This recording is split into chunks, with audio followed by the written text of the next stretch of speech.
Suci batin, sempurna akal, mulia ucap adalah modal utama yang disebut akhlak, yang menjadi dasar seorang salik dalam menempuh jalan kepada Allahu Rabbi. Islam sejati adalah manusia yang mengenal jati dirinya, asal usul kejadian manusia. Karena itu, kenalilah diri sebenar dirimu itu, diri yang banyak daya guna, diri yang bisa dimintakan pertolongan, diri yang banyak menyimpan rahasia. Bukankah dia berasal dari sana? Dari yang maha pencipta dan yang maha besar. Banyak cara, banyak metode untuk mengenal diri. Banyak metode untuk mengenal yang berasal dari Allah akan kembali ke Allah.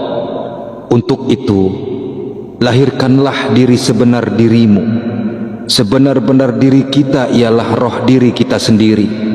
Orang-orang yang lupa pada diri itu berarti orang yang lupa kepada roh. Orang yang lupa kepada ruh berarti orang yang lupa kepada Allah. Dan orang yang lupa kepada Allah termasuk ke dalam golongan orang yang tidak mengenal diri. Bila mana kita tidak dapat mengenal diri, maka tidaklah ia dapat mengenal Allah. Tidak kenal Allah, maka tidak akan ingat kepada Allah. Bagi mereka yang telah mengenal diri, mereka tidak akan menjadi lupa kepada ruh.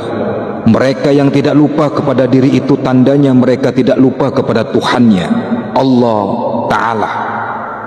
Cobalah kaji lagi metode menarik nafas sambil membaca hu, menghembuskan nafas sambil membaca Allah.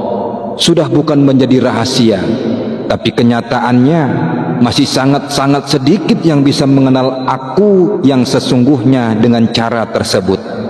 Adakah yang tersembunyi di balik itu? Temukan. Kalau belum, tafakuri lagi perjalananmu selama ini. Kaji ulang lagi jalan yang engkau telusuri selama ini. Bukankah di balik pernapasan ada suatu kekuatan yang maha dahsyat yang mengendalikan napas kita sendiri?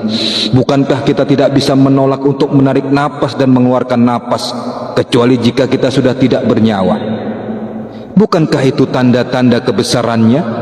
Bukankah kita diingatkan bahwa dalam kesombongan kita ada suatu kekuatan yang besar dan tidak terlihat? Dialah Allah yang mencipta kehidupan ini. Niatkan meminta semua kehebatan diri lahir dan batin titipan dari Allah yang bermanfaat dunia akhirat. Lepaslah dari pikiran dan tujuan lain selain Allah. Siapa yang memohon ijabah dari Allah, maka Allah Ta'ala akan mengijabahi. Siapa yang taat padanya, maka seluruh makhluk pun taat kepadanya. Tariklah napas sambil membaca hu. Rasakan udara yang mengalir di lubang hidungmu, terus masuk memenuhi rongga dada. Rasakan rongga dada yang naik. Rasakanlah.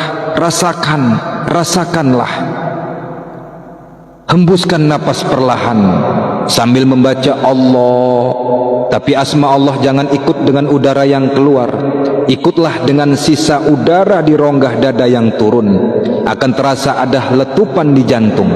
Rasakan. Giringlah asma Allah tersebut ke jantung. Letakkan di jantung. Satukanlah dengan detak jantungmu. Berusaha. Semua itu butuh proses. Rasakan vibrasi letupan jantung ketika diisi dengan asma Allah. Nikmati. Rasakan darah yang mengalir ketika sudah diisi dengan kesadaran kepada Sang Pencipta. Lupakan keluar masuknya nafas. Semakin dalam kau menyelam, detak jantungmu akan hilang. Detak jantungmu akan berpindah-pindah. Lakukan berulang-ulang. Latih dan nikmati. Jikalau kita mencoba menyimak perjalanan kita sampai pada pemahaman sekarang ini, sebenarnya Allah sudah memberikan jalan dan petunjuknya agar kita mengenal kepada Allah. Sebenarnya Al-Quran itu adalah ayat-ayat yang nyata di dalam dada orang-orang yang diberi ilmu. Dan tidak ada yang mengingkari ayat-ayat kami kecuali orang-orang yang zalim. Al-Ankabut ayat 49. Wallahu alam bissawab.